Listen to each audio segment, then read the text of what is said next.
Join ForumIAS Academy, trusted by hundreds of toppers, including IAS Rank 1 Shruti Sharma.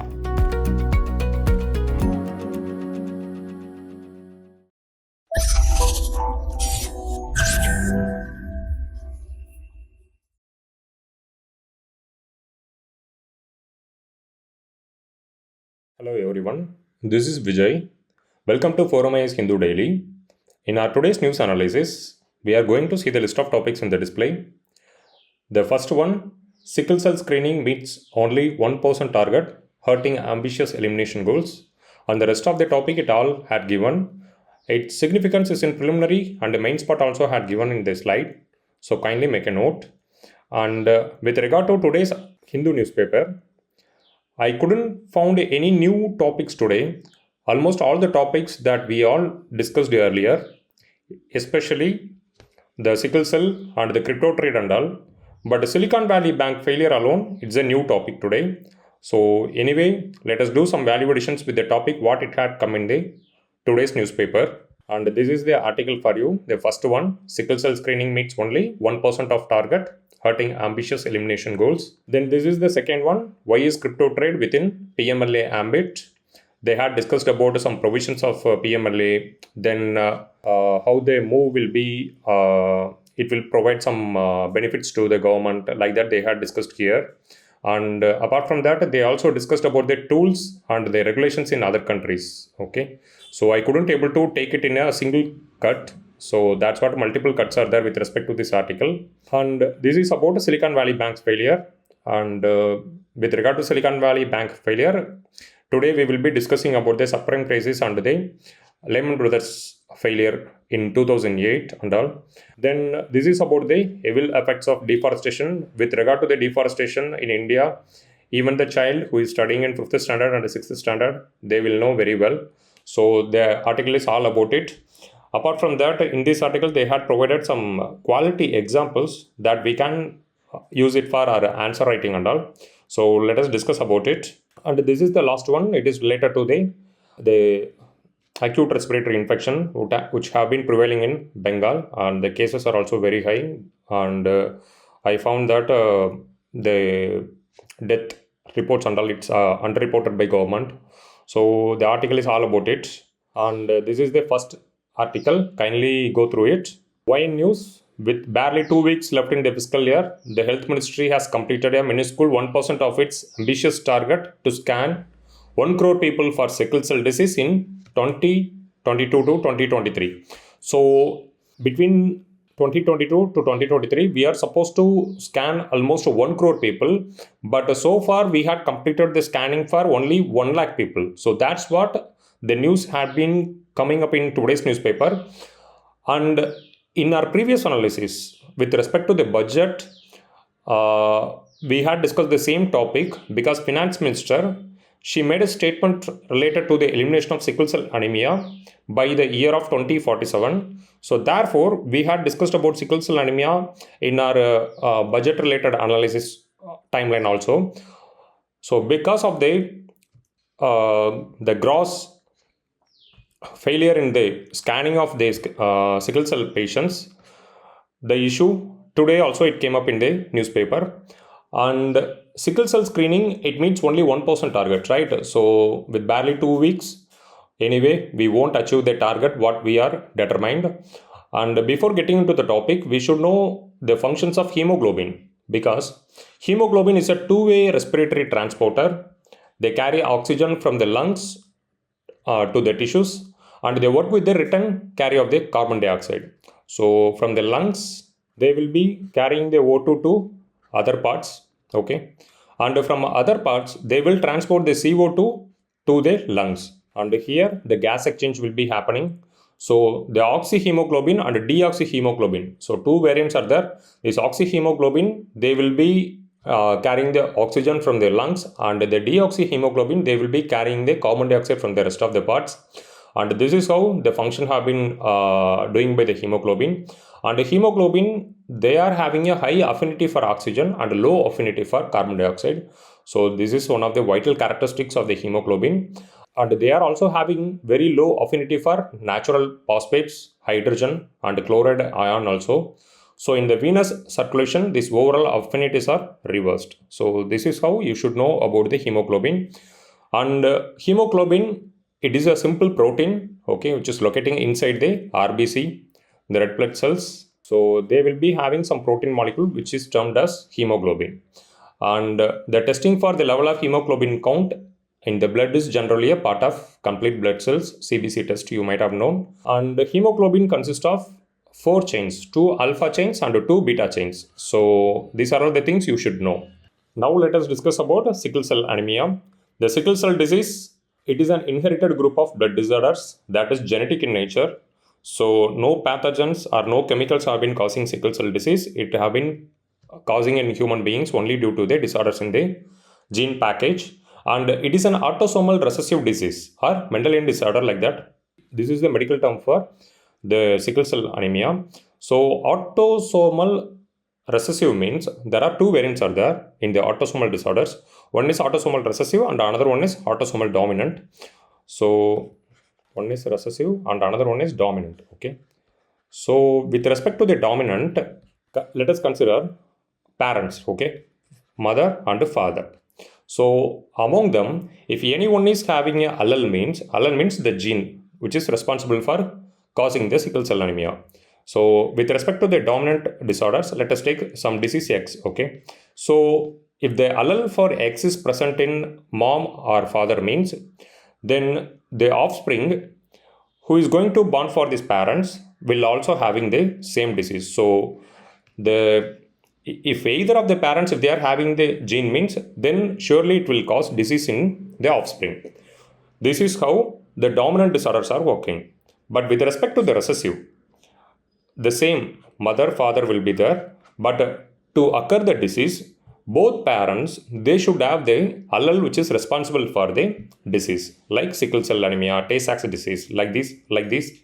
So many diseases are there. So this is how the recessive disorders are occurring in human beings. So the probability of getting the sickle cell anemia is 25%. So because they are autosomal recessive disorders. And autosomal means you should know, it means that the gene in question is located on one of the numbered or non-sex chromosomes, because 23 chromosomes. So among them, especially only one chromosome will be related to the sex-related chromosome. The rest of the chromosomes and all, they are autosomal chromosomes. So I already explained about the recessive and dominant. But by contrast, an autosomal dominant disorders, okay, you should know very well that they will be requiring only one gene copy from any of the parents. So that's it. If any of the parents, if they are having the carrier or allele means, then automatically it will affect the offspring. Now we should discuss about the cause, especially with respect to the sickle cell anemia. In human beings, it is caused by the mutation in the hemoglobin B gene found on chromosome number 11. So chromosome 11 is responsible for the occurrence of sickle cell anemia. So if there is any disorders in the chromosome 11 hemoglobin B gene means, then obviously the patient will be having a sickle cell anemia. Then we should know that the characteristics of the sickle cell anemia. So the characteristics are, in the initial stages, there won't be any major symptoms, but over the time passes, there will be certain symptoms will be there, like nausea, vomiting, like that. And the people also will be feeling dehydrated because there won't be any proper transportation of oxygen from the lungs. So these issues and all will be creating confusions, tensions among the patients. So this is how the sickle cell anemia, it will start showing its characteristics. So here, in most of the cases, the patients will be showing their symptoms after several years, like 20-25 years and all. It will take to show the symptoms. Here in the image, you might have known very well. This is a normal blood vessels. This is the blood vessel which affected by the sickle cell anemia. Okay. So here the structure of the RBC is in spherical shape or round shape. But here you might have known very well that the blood cells are in the form of sickles. So in spherical or circular shell, there will be a frictionless movement in the blood vessel. But with respect to the sickle cell anemia patients, the free flow of blood will be affected. Therefore, the blockages and all will be happen. And if these blockages are becoming extreme means, then they will face their death. Here in the image, I have provided the shape of sickle. So this is how the RBC will turn its shape once the sickle cell anemia, it started showing its characteristics means. Okay. So this is all about the sickle cell anemia. And here there are certain treatment procedures are there. Okay. And before that, a transmission, I already explained you how the sickle cell anemia is getting transferred between the patients and their parents. And here medications, there are certain provisions are there, certain protocols are there, like blood transfusions. Often the patients who suffered by sickle cell anemia, they will undergo blood transfusions and bone marrow transplant. This is a novel procedure, okay, but it is very costly procedure, and it also involves several risks. But it has been proved that the bone marrow transplants in certain cases, they are providing a permanent cure. Okay, in certain cases alone, they are providing a permanent cure, but it is a vital tool to fight against the sickle cell anemia. Okay, so these are all the things you should know. Then let us discuss about the steps taken to eliminate sickle cell anemia by the Government of India. Government of India, they are organizing various outreach programs with the leading organizations with respect to these outreach programs are ICMR, Indian Council of Medical Research, and the National Rural Health Mission. These both agencies, they are undertaking several outreach programs for better management and the control of diseases. Then portal for data collection, because sickle cell anemia, there is one peculiar characteristics is there. Okay, mostly the sickle cell anemia, it have been occurring in the tropical regions, which are also having the prevalence of malaria. So if we are taking the population of 100 means, some population they will be affected by malaria, and some proportion of the population they will be affecting by the sickle cell. Okay, so if the patient, if they are getting affected by malaria means, they won't be a patient of sickle cell. Okay, so this is the unique feature you should know. So if they are acquiring malaria means, then the same patient, they won't get infected by sickle cells. Okay, like vice versa, you should know. So here the tribal affairs, the Ministry of Tribal Affairs, they are collecting the data, because sickle cell anemia, they are affecting the tribal people in a major scale. So that's what the Ministry of Tribal Affairs, they are collecting the data. And guideline on hemoglobinopathies, it establishes services at the community level for premarital and pre-conception screening backed by genetic counseling services. So if the couples, if they are going to enter into the marital relations means, then they can do the premarital checkups, and before every pregnancy, there are several chromosomal tests are there. Okay, so these things and all, it will be done by the respective agencies in the ground level. For that, the guidelines have been provided. Okay, then the last one, mission to eliminate sickle cell anemia. This is the recent initiative of the government in the union budget of financial year 2023 to 2024. It is announced to launch a mission-based elimination of sickle cell anemia by 2047.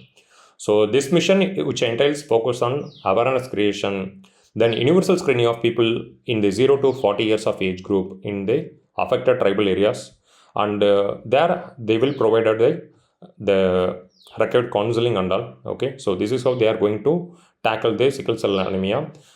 The mission, it will receive funding under the National Health Mission. So this is how they are going to organize the campaign against the sickle cell anemia. So that's all, friends. Now let us dive into the next topic, which is related to the cryptocurrency. And why is crypto trade within the PMLA ambit? So before getting into the topic, we should know what is meant by cryptocurrency. So cryptocurrency, it is a form of currency that exists digitally or virtually, and it uses cryptography to secure their transactions. Cryptography means, so the end-to-end transactions, it will be based on certain crypts. Okay, so the people who know about the code of that crypts alone, they can decipher the information. So this is how the cryptocurrencies and all have been functioning, and they are following the scientific technology. Okay, this is and the cryptocurrencies, they worked on the principle of blockchain. Blockchain, you might have known. So several blocks will be there and they will be interconnected. So if we are changing any blocks means then the information in the succeeding block and the preceding blocks both will be affected. Okay, so this is all about the cryptocurrencies. And the cryptocurrencies, they don't have a central issuing or regulating authority. Instead, they use a decentralized system to record the transactions and issues law units. So it is supported by a decentralized peer-to-peer network called blockchain. So that's it, friends. The article had provided certain disadvantages with respect to the cryptocurrencies. Here, let us discuss some benefits out of the cryptocurrencies. The cryptocurrencies, they are way cheaper to execute international transactions because the transactions, they don't have to be handled by a series of intermediaries as like what we are following in the formal financial institutions. So that's how they are becoming very fast and reliable with respect to the people who are operating, but it is not reliable with respect to the common citizen. And investment destination, there is a limited supply of cryptocurrency, partially like gold. Moreover, the last few years, we have seen the price of cryptocurrencies rising faster than other financial instruments. But these days, the prices of the cryptocurrency, it's slightly plunged. So it is having anti-inflation tendency because due to high demand for cryptocurrency, its prices have largely remained on a growing trajectory. In this scenario, people tend to hold more cryptocurrency than spending it, right? So this will cause certain deflationary effect on the currency. So this is all about the certain benefits of cryptocurrency. And these are all the disadvantages. And in recent times, certain agencies, certain outfits, they have been using the cryptocurrency for terror funding, drug trafficking, organized criminal activities, then money laundering. Okay, so these are all the disadvantages of cryptocurrency which have been affecting the interest of the nation. Now let us discuss about the Prevention of Money Laundering Act 2002. So the act, it was enacted in January 2003, and the act along with the rules framed under there, it has come to force with effect from 1st July of 2005. So the act, which was enacted in 2003, but it was drafted in 2002, and it came to enforcement in the year of 2005. And the parliament, it enacted the PMLA as a result of international commitment to sternly deal with the menace of money laundering, transnational consequences and on the financial systems of the countries. So that's what they actually enacted the act. The objectives of the act, the PML Act, it seeks to combat money laundering in India, and it has three main objectives. First one, you all well known, it is money laundering. This is the first one. Then under the act, they are having the objective to confiscate and seize the property obtained from the laundered money. Then to deal with any other issue connected with money laundering in India. So the act also proposes punishment under the section 4. So there are several punishments are there. Okay. So let us see about the provisions of the PMLA Act. It clearly defined the term money laundering. Okay. Section 3 of the PMLA defines the offense of money laundering as whoever directly or indirectly attempts to indulge or knowingly assist or knowingly is a party or is actually involved in any process or activity connected with the proceeds of crime and projecting it as a untainted property shall be guilty of offense of money laundering. So this is what the Act defines about the money laundering. The Act, it also prescribes several obligations for the financial institutions, because through the financial institutions only, lot of the illegal transactions and all have been happening. So that's what, to ensure the vigilance in the financial institutions, it have been putting up certain obligations.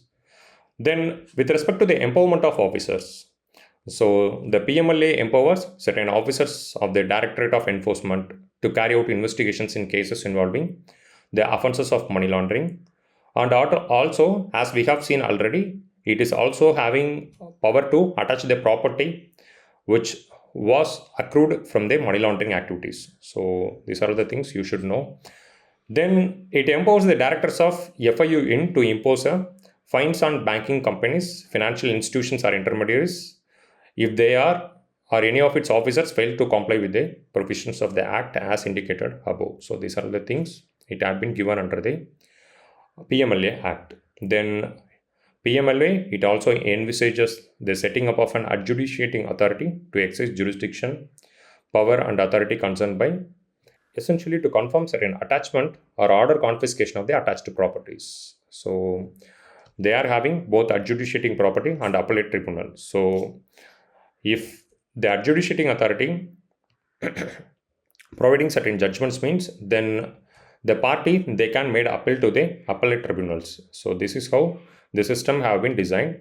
And under the PMLA Act, special courts are there. So under the special courts, the cases and all will be fast tracked, and here the special courts, they will also operate under the Criminal Procedure Code 1973. That also you should know. So these are all the few provisions with respect to the PMLA Act, and here the money laundering system had been provided, how it have been functioning. Here the collection of dirty money means it will be sourced from any illegal activities, okay, like that drug trafficking, then smuggling of weapons, like these several unlawful activities are there. So from there actually the money will be collected, and it will be placed in certain financial system, like some third party businesses and all will be run by the concerned people, and they will pool their resources into that business, then through which they will do certain international transactions, then they will merge the resource with the existing financial institutions. So this is how the money laundering and all have been functioning, and with the help of the cryptocurrencies, these things and all have becoming very easier, and the unlawful agencies or outfits, they are transferring the collection of dirty money into the cryptocurrency, and with the help of the cryptocurrency, they are sharing the resource to their offshore destination partners. So that's how the cryptocurrency have become a menace to the government. That's what in the recent time, the government also, it brought the cryptocurrency under the ambit of PMLA. Now let us discuss about the Enforcement Directorate. And in our previous discussions also, we had discussed about the Enforcement Directorate, because in these days, the Enforcement Directorate, it have been appearing in the newspaper multiple times. So that's how the importance of the Enforcement Directorate is becoming highly significant. And the Directorate of Enforcement is a law enforcement agency and economic intelligence agency, which is responsible for enforcing economic laws and fighting economic crime. Okay, so it will enforce economic laws and it will fight against the economic crime. It is under the Department of Revenue, which is under the Ministry of Finance. So these are the things you should know, because in prelims they can ask you under which department Enforcement Directorate have been operating. Then the prime objective of the Enforcement Directorate is the enforcement of two key acts, the FEMA Act, Foreign Exchange Management Act, and the Prevention of Money Laundering Act. Apart from these two acts, they are also enforcing the provisions related to the coffee POSA, which is also related to the foreign exchange. Okay, so they are primarily enforcing three acts. And what tools can be used to track money laundering via cryptocurrencies? So these are the things we should know, because how government is going to fight against the menace of cryptocurrencies. And here they will trace the IMEI, International Mobile Equipment Identity, and International Mobile Subscriber Identity, then KYC norms and CDD norms. They through the financial institutions, they will enforce the regulations for KYC and CDD norms. CDD means customer due diligence, and KYC means know your customer. So like Aadhaar, PAN, these stuffs and all will be collected under these provisions. Then analysis of crypto wallets. So most of the people, they are involving in the crypto related transactions. Their crypto wallets and all will be analyzed, and the big data and all will be collected, and it will be shared with multiple agencies, and these agencies, they will pinpoint the transactions from where to where it have been taking place. So this is how the government is going to nab the crypto transactions. Then what about the regulations in other countries? Here we should know China, Qatar and Saudi Arabia, they already issued a blanket ban, because they don't want the crypto transactions to be happen in their territory. China, Qatar and Saudi Arabia, already they are all very well developed. Okay, so they don't need the benefits which accrue through the cryptocurrencies, because cryptocurrencies, it doesn't come with, it have been coming up with a lot of prices. So that's what they denied the crypto related transactions in their territory. Singapore, Japan, Switzerland, Malaysia, they have legislations on regulatory framework within their territory. And EU, European Union, this is also have been preparing for cross-jurisdictional regulatory and supervisory framework in recent times. So in India, they had brought the cryptocurrencies under their ambit, but we need to wait and watch whether the government is going to impose a blanket ban or not. Okay. So the article is all about it.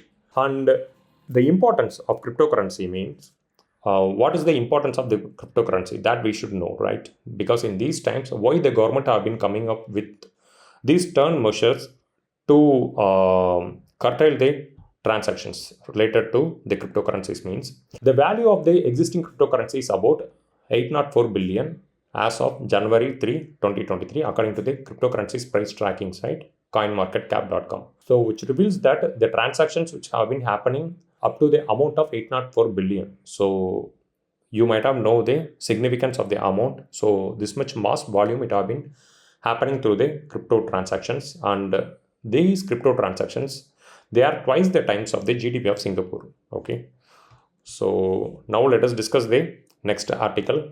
What caused the Silicon Valley Bank failure? So here we should know about the previous cases. Okay, in 2008 to 2009, you might have known the depression came. Sorry, it's not a depression, it's a recession. Okay, so economic recession came, and next article, it is all about the Silicon Valley Bank's failure. And here, before getting into the topic, we should know the historical aspects of bank failure in US and the related recession, economic recession, right? So in 2008 to 2009, subprime crisis, you might have known, it affected all the countries in the globe. It all started with the bank failure of Lehman Brothers Bank. They were funded for a lot of real estate properties. In this article, we examined the events that led to the collapse of Lehman Brothers. In 2003 to 2004, with the US housing, it bubbled well underway. Okay, so the Lehman Brothers, they acquired 5 mortgage lenders along with the BNC Mortgage and Aurora Loan Services. Okay, so the names and all, you no need to remember. Just let me tell you. So they actually purchased these institutions and they provided some lending in the form of without any documentations. So this is how they did a rampant lending process. At first, the layman's accusation seemed present. Okay, the layman's real estate business, it enabled revenues in the capital markets unit to surge 56% from 2004 to 2006. The firm, it had securitized almost $146 billion. So just imagine the quantum.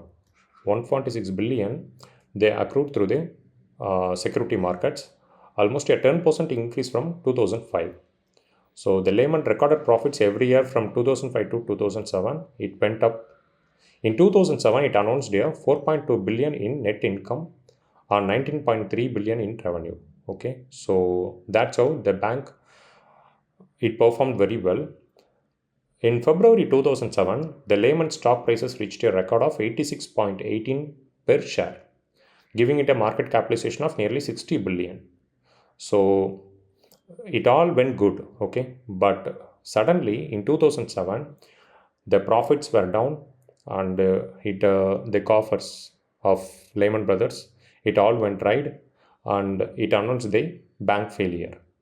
So this is the history of Lehman Brothers. The same thing, almost the same thing, it have been getting reflecting in the case of the Silicon Valley Bank. Here, the prime causes are the Silicon Valley Bank, its financial institutions. Here it is the news it had given. The Silicon Valley Bank, the financial group institution shut down and takeover by the banking regulators on Friday can be traced to the US. So the same as like the Lehman Brothers, the Silicon Valley Bank issue is also have been rising. And the failure of the Lehman Brothers, it resulted in the economic recession in the year of 2008 to 2009. We need to wait and watch the consequences of the Silicon Valley Bank's failure. I am damn sure we won't face any recessions as like what we had witnessed on the Lehman's case. What are the prime causes for the failure of the Silicon Valley Bank? That we should know. Here the prime debt takers, okay, they were the tech startups. These days, the federal rates were increased to curtail the inflation from the historic low. So the loan becomes very costly these days. Therefore, there hadn't been any flight from the bank with respect to the loans. So the bank didn't find any prospective customers to provide the loan. Also, for liquidity crisis, okay, because of the federal rate and the costlier loan, the institutions, the industries or the tech startups, they were looking up for their deposits in their banks and they are reaching the bank and they are withdrawing their deposits. And this is how the bank have been coming to the verge of failure. But in this case, the banks, they try to accrue the resources through the selling of the government bonds and through the selling of their stocks. It also went futile and they didn't achieve the target what they determined. Meanwhile, the bank announced its failure. So on Friday, the agencies, they had taken over the SVB financial institution. And here we should know about the Basel III, right? So before getting into the Basel III, we should know about what is meant by bank run, because these days it have been reflecting in the newspaper. Example, let us take HDFC. Okay, for example, let us take HDFC, and we all are customers of HDFC, and HDFC is performing well. And the deposits what we are pouring into the HDFC, they will be availing it as a loan to their customers, and they will be earning the profits, and the profits and all will be managed for the employees' salaries, everything, and the rest of the profits they will again pump into the economic system in the form of loan. This is how the banking system everywhere have been functioning. But suppose once the customers, if they lost their trust on the HDFC, means they will be approaching the HDFC and they will be asking for their deposits. If everyone is reaching the bank and if they are asking for the deposits, means obviously the banks can't provide their deposits what it had taken from the customers. So this is how the bank run is coming to existence. So if the bank, if they lost their trust, means they will be approaching the bank and they will be looking to taking the deposits, right? So there they couldn't able to provide the deposits of the clients. So there they will announce the bank failure. So this is what the bank run means. Okay. So now let us see the Basel III norms. In 2010, Basel III guidelines were released, and these guidelines, they were introduced in response to the financial crisis of 2008, as I have told you, the Lehman Brothers and the related financial recession. So there actually a need was felt to further strengthen the system, as banks in the developed economies were undercapitalized, over leveraged, and they had a greater resilience on short-term funding. It was also felt that the quantity and the quality of the capital under Basel II were deemed insufficient to contain any further risk. So the guidelines aim to promote a more resilient banking system by focusing on 4 vital parameters: capital, leverage, funding, and liquidity. So these are all the 4 parameters which have been targeted under the Basel III. Capital, with respect to the capital adequacy ratio is to be maintained at a 12.99%. Okay. So the minimum tier 1 capital to the tier 2 capital ratio should be around 10.5 and 2% of the risk weighted assets respectively. Then in addition, the banks have to maintain a capital conversion buffer of 2.5%. So the capital conversion buffer should be 2.5. And counter-cyclical buffer is also to be maintained, and it should be in the range of 0 to 2.5. This is for counter-cyclical buffer. Okay. So 2 buffers they need to maintain. One is the capital buffer and another one is a counter-cyclical buffer. And the leverage rate has to be at least 3%. Okay. So the leverage, it should be around 3%. And the leverage rate is the ratio of banks' tier 1 capital to the average consolidated total assets. So tier 1 to total assets is the leverage ratio, total assets. So then Basel III, it had created 2 liquidity ratios, LCR and NSFR. Okay. So LCR means liquidity coverage ratio and NFSR means net stable fund rate. So liquidity coverage ratio will require banks to hold a buffer of high quality liquid assets sufficient to deal with any cash outflows encountered in an acute short-term stress scenario as specified by the supervisors. And net stable fund rate, it requires banks to maintain a stable funding profile in relation to their off-balance sheet assets. Okay. So this is the main key term you should know. So apart from the balance sheet, they will be maintaining certain assets like NPS and all, they will do a haircut. Okay. So after doing a haircut, they all will be transferred to the off-balance sheet assets. So this is all about the NSFR and the Basel III norms. Now with respect to India, Indian banks are in a comfortable position and they are not facing any issues like that because we are maintaining a sufficient savings and the risk layer what we are provided to the banks is enormous. So that's what we won't face any issues. But the repercussions from the Silicon Valley banks, then the Lehman Brothers banks and all, it will slightly affect Indian economy, like tech startups and all. Okay, so these are the things we should know about the SVB bank failure and their related effects. Now let us dive into the next topic, very important topic, the evil effects of deforestation. So this is the topic, and here almost the content so far I have seen, it is very familiar to all of you, I hope so. And why in news?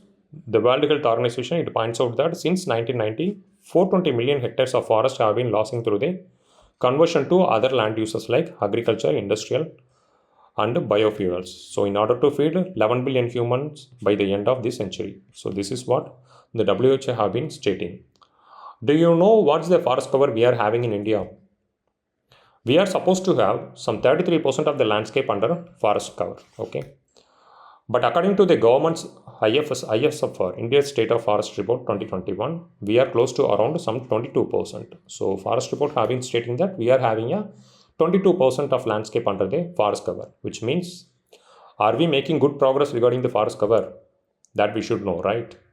The forest cover is defined as all land more than 1 hectare. Okay, if the land is above 1 hectare and if the canopy density is above 10%, means we can term it as a forest cover. So the land should be above 1 hectare and the canopy density should be above 10%. So if these parameters are achieved, means then we can declare it as a forest. So if there is a 2 hectare of land and the tree canopy density is 20%, means then we can declare it as a forest area. So this is what we have been following according to the Ministry of Forest. And here we should know certain variants in the forest types, okay, with respect to, especially with respect to India, very dense forest, moderately dense forest, and open forest. Here in open forest, the tree canopy density is between 10 to 40%, and in the moderately dense forest, the tree canopy density is between 40 to 70%, and in the very dense forest, the tree canopy density will be 70%. With respect to India, the open forest, okay, the amount of open forest is getting very high in every report. The proportion of the very dense forest is getting diminished. So, which means we are expanding the human settlements. Therefore, the virgin forest and all is getting shrinked. And in the name of forestry, we are expanding the cover of the forest, what we are witnessing in this open forest. Okay. So, these are the things you should know.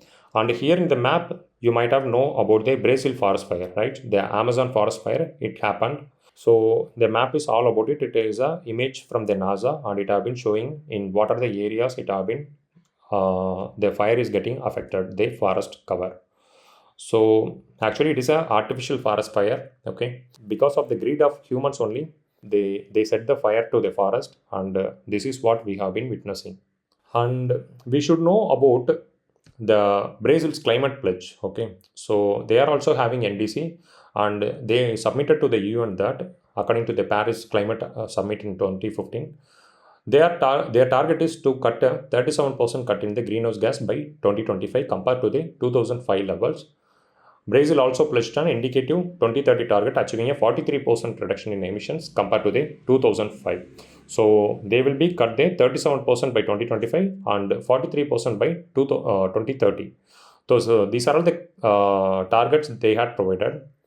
As a part of the agreement, Brazil has a 2020 commitment to reduce the deforestation by 80% from 1996 to 2005 levels. But what we are witnessing, they are doing everything against what they had committed. So this is very pity with respect to the climate change related initiatives.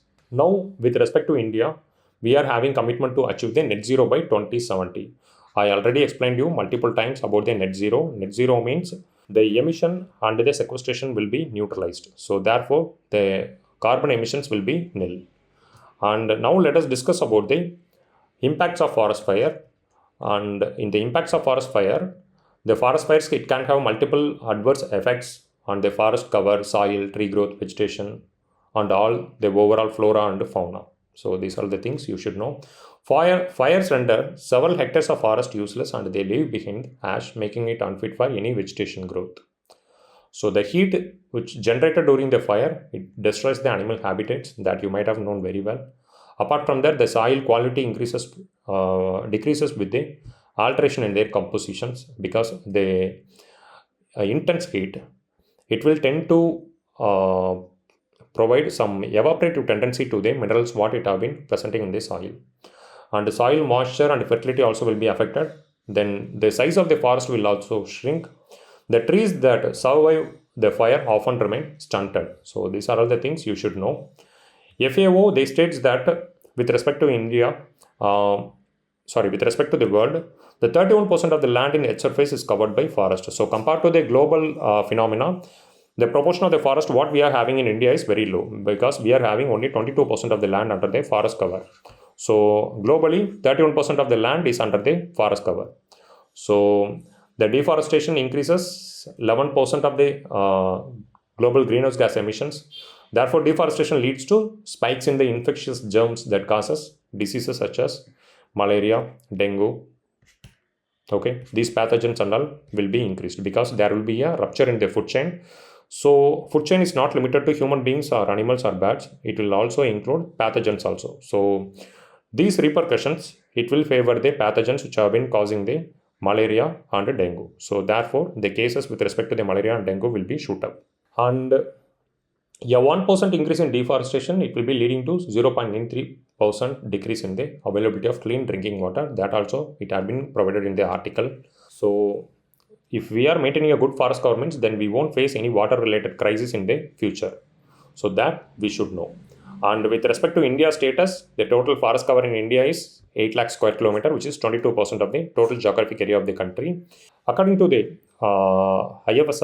Indian State of Forest Report 2023, I hope that we will be achieving a 24 to 25% of forest cover. Okay, let us wait and watch, because the report hadn't come. So let us wait and watch how the data is going to come.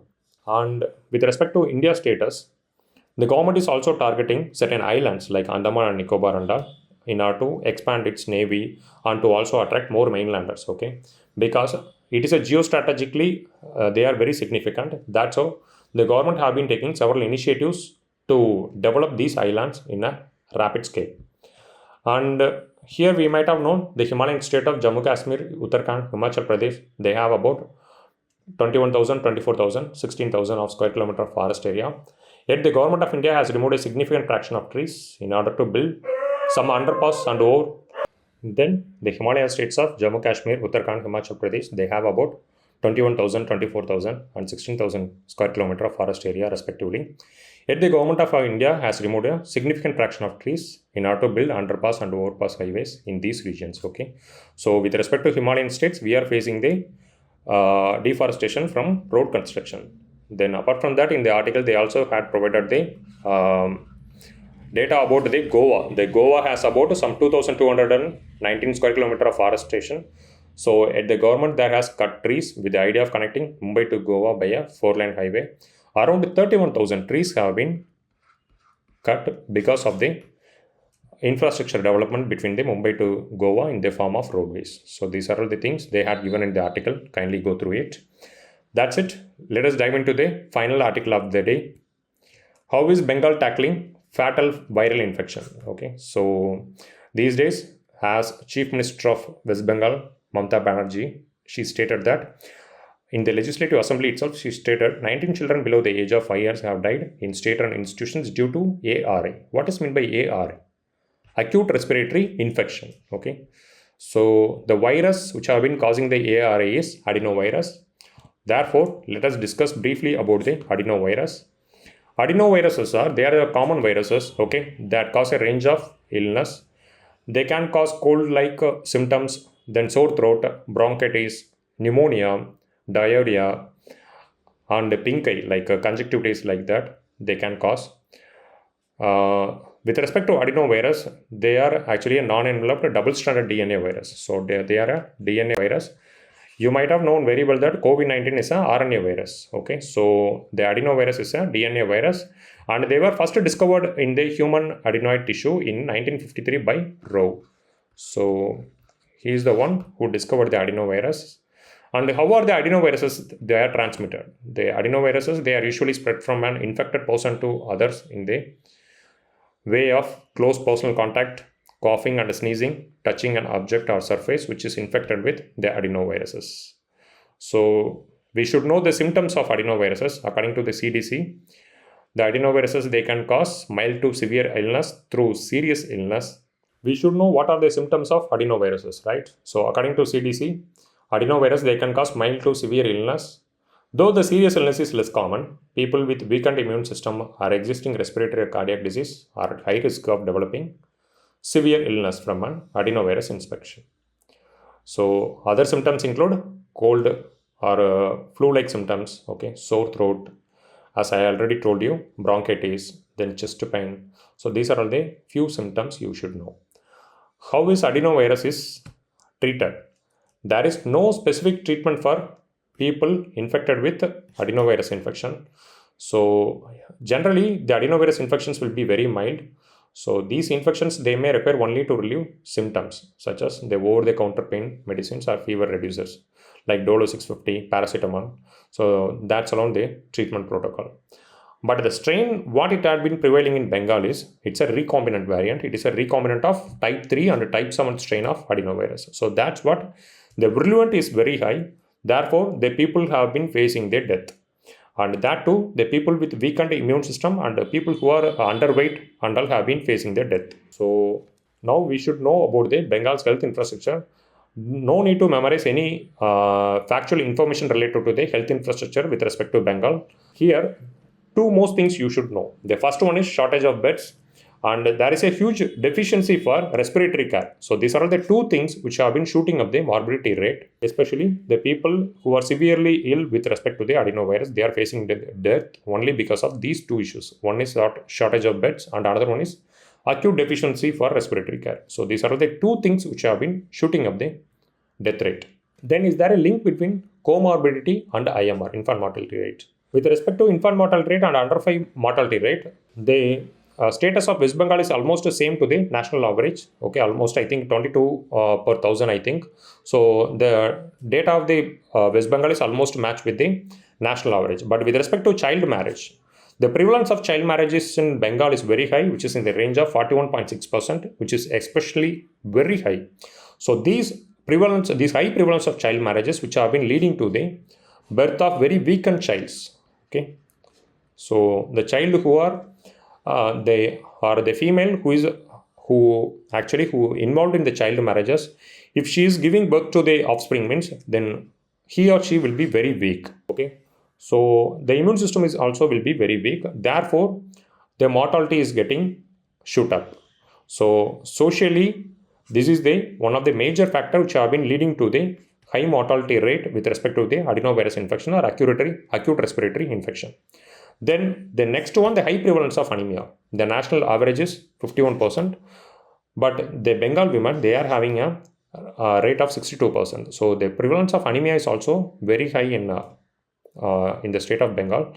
So these are all the things which have been adding a fuel to the fire. Okay, so this is how the mortality rate in India, mortality rate in West Bengal have been shooting up. So that's it, friends. This is what they had given in the article, and you no need to do any multiple research with respect to the article which came in today's newspaper. So just you need to know about what is meant by adenovirus and what is the strain it had been prevailing there and why the mortality rate is very high. So these are the stuffs you should know that I already had given in this discussion. Now let us dive into the question part. Consider the following statements with respect to the sickle cell anemia. So it is an autoimmune dominant disorder like that they had given. Then the second statement, removal of part of bone marrow will cure the disease. Okay, so these are the two statements they had given. The first one, it is an autoimmune disorder, but it is not a dominant disorder. Okay, so it is a recessive disorder. As I already told you, the difference between the dominant and recessive. In dominant disorder, if either of the parents, if they are having the allele means, then the child will be affected with the disease. But in the recessive disorder, to occur the disease, both the parents, they should have the allele which is responsible for the disease. So the statement option A is wrong. And B, the removal of the part of bone marrow will cure the disease. It's not a removal of the part of bone marrow. The replacement of the bone marrow will, certain cases, it will cure the disease. Okay, so the statement B is also wrong. Apart from the replacement of bone marrow, blood transfusion allele we can carry out. So anyway, the answer option D is the right answer for the question number 1. And this is related to the Enforcement Directorate. Enforcement Directorate, they have been deriving powers from which of the below acts? FEMA Act, Coffee POSA, and PMLA. So these are all the 3 acts they had given. Enforcement Directorate, primarily they are fighting against the economic crime and they are enforcing the laws which are required for enforcing the economical interest of the country and the people. So all 3 acts providing powers to the Enforcement Directorate. So the right option is C for the question number 2. And this is the third one. The bank run is recently appeared in news, is related to quantum targets set under the Basel norms. Under Basel norms, we are not setting any quantum targets to the banks. We are just asking them to maintain the quality assets. Okay. And the second one, in-house benchmark lending rate fixed by financial institutions. No, it is not a right answer. Then the third one, parameter to measure bank's core capital to its total assets. It's a leverage ratio. It's not a bank run. Then the fourth one, situation banks unable to pound out the client's deposit. This is the right one, because whenever, as we have seen about the with the HDFC example, the bank run is a situation in which the people will be losing the trust upon the financial institution and they will be asking their deposits. Okay, so there the banks will come to a situation where they won't able to pound out the deposits what the client had made. So this is how the bank run have been existing here. So the answer option D is the right one for the question number 3. So that's it, friends. Let me catch you in another analysis tomorrow. Thank you for your patience. Bye.